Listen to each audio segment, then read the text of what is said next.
I mean, that's the trend, right? Or it's not even a trend. That's the way they do things now. If you feel you've got a good thing going, you nail them down as quick as you can. And you have the cap space. So we've got a lot of hockey to talk about. Overdrive is brought to you by FanDuel, bringing you everything from the opening line to the final score.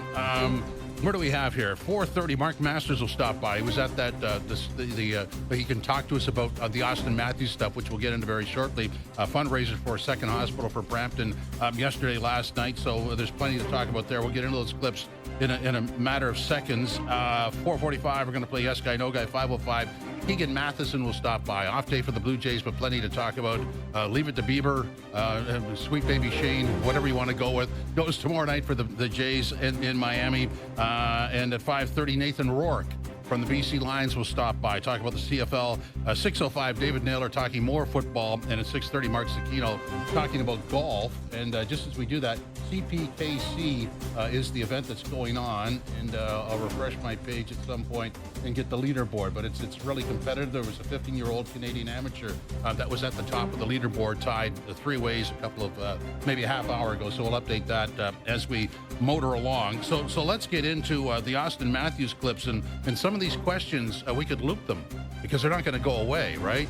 So here he is being asked about the Marner trade. Any thoughts on Mitch's departure? Oh man, yeah, right to it. We'll obviously miss him. He's a great friend, great teammate. That's kind of the business side of it. That's tough, but obviously I wish him nothing but the best. And we'll just keep it moving. So I mean, you could ask that question pretty well after every game, depending on what happens there, right? How's it going? Did you still miss him? How's it going without the guy that assisted on 50% of your goals for the past handful of years? Yeah, it's going to be an interesting question. But I mean, Strutty, what do you make of Matthews sort of passing that off as the business side of things when we all know it's got a lot more to do with on-ice success or lack thereof when it comes and off-ice pressure, I think, than it does down to hard numbers, because Marner could have got paid here if he's so chosen. Yeah, the top players, I mean, their money's going to be the same everywhere they go. I actually give Matthews credit. He gets in there and he gave an answer, right?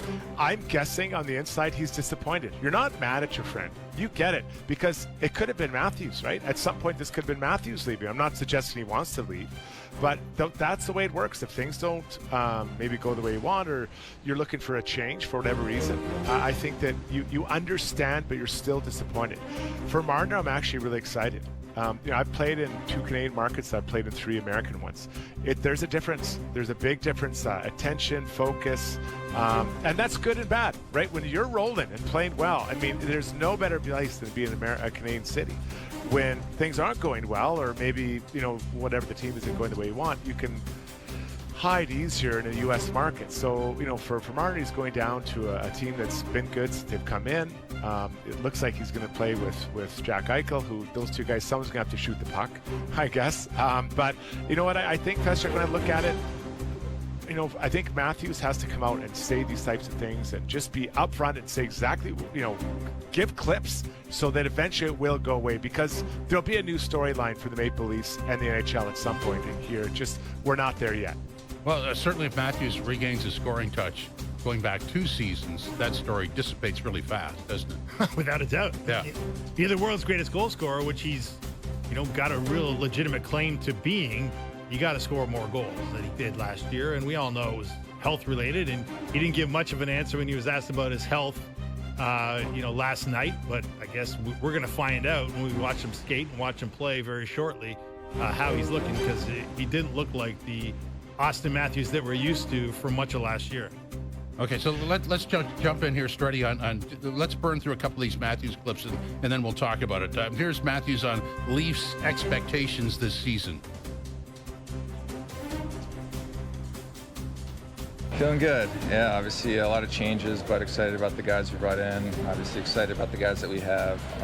I know we got a great team and great group of guys in the locker room, so looking forward to kind of getting starting. Guys are going to have to take some steps, but I think that's a good thing, a good problem to have. So really looking forward to it. And then we'll follow that up with question number 2 that you could ask basically on a nightly basis. Quick answer on how his health is. And let's listen to the answer. It's very quick. How's your health? Awesome. Good. Yeah, thanks. Struddy, what do you make of this? I mean, obviously there's been a lot of talk in this market about Matthews' unwillingness to discuss his health. He didn't want to, even after the season when we're used to, hockey players or hockey coaches reading off a list of all the injuries that have been plaguing their players through the playoffs. Matthews declined to give us any insight at all into what's been plaguing him, and that was, a case in point. What do you make of that from a player's perspective?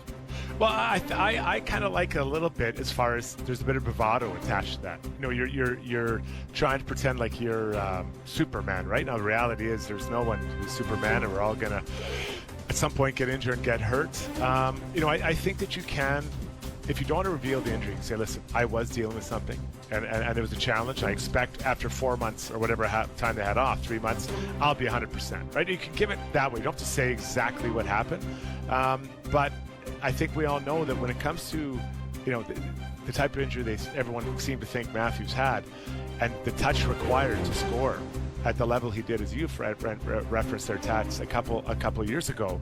I mean, we'll know if it's back, if he's there, because it makes a difference. That an injury to your wrist, to your hand, whatever, fingers, that drops you down from elite to maybe average. And average is great at 25, 30 goals, but that's not elite. So I'm guessing that if he doesn't think it's a story, it's over, and he will be healthy, and he'll regain that ability to shoot the puck that we all love to watch. Yeah, having said that, I mean, you're a former player, so you know what the code is and how it plays out. When you don't answer a question, even though it's your right not to answer the question, the lack of transparency does send a message, doesn't it? Yeah, is that the place to do it? Is the form that he wants to maybe at training camp? Like, does he want to address it formally in front of everyone? Like, I'm guessing not every Leafs reporter was at this event. So maybe he wants to do it formally, and he'll address it. What is it? It's the day up training camp. The first day, don't they have some kind of they'll have a media thing? Yeah, sure, yeah. Media, yeah. So maybe that's where they want to talk about. Maybe they'll bring in the trainer. I don't know. Maybe they want to do it more formally.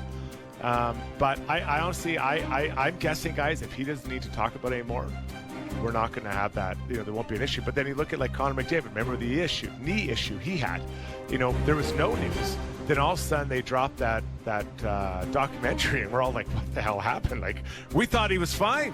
You know what? We had no idea. And so maybe his teammates knew, and obviously the team knew. But I'm not suggesting that's what happened here with Matthews. But I guess sometimes you can be misled. All right. I'm going to ask your expert opinion on this. It sort of leads into a top 20 list of centers by the NHL.com. But first, we've got this vintage stuff of Joe from the Bridge learning the leverage lesson. This goes back to YCBHL ball hockey action. He plays for the Young Canadians, now called the middle-aged guys now because it's years ago. But this is how not to sort of step into a hit. Watch this along the boards. Ready? Boom. Oh! Oh. Boom. That's Joe from the Bridge going down. Yes, yeah, that's right, yeah. And by the way,